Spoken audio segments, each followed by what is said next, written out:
magonjwa ya figo ni yapi, na mimi kama mwananchi wa kawaida ambaye mambo haya ya afya yananigusa, natakiwa kufahamu nini kuhusu magonjwa ya figo? Asante.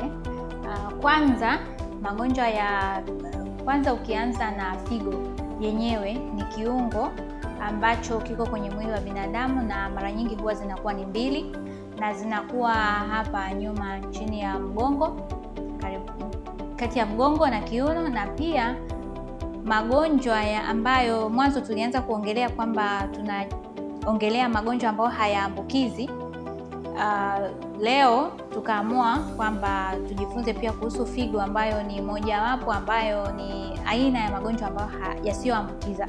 Kwa hiyo figo inaweza ikaumia kupitia vitu mbalimbali, mfano shinikizo la juu la damu, kisukari ambacho hakijakuwa controlled au hakiko kwenye usawa ule ambao unatakiwa kuwepo, maradhi mbalimbali, mfano UTI au michafuko, kuwa na bakteria kwenye mkojo. Halafu kuna vitu kama homa, ambazo malaria ikiwa kali sana inaweza kuumiza vitu kama figo. Kwa hiyo kuna pia magonjwa kama tezi dume, mawe. Hayo yote yanaweza akachangia figo zako kuweza kuumia. Okay, asante sana Dr. Mercy.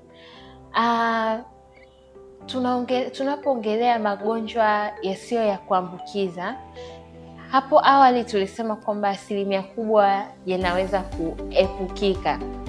Sasa mimi binafsi ningependa kujua nifanye nini ili nisifike huko kote, nisifike kwenye figo kufeli, maana naamini pia tunasikia ni gharama kufanya matibabu ya figo.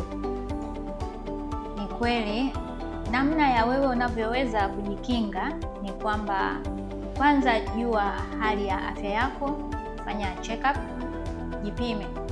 Halafu uwe unatumia dawa kwa ushauri wa daktari.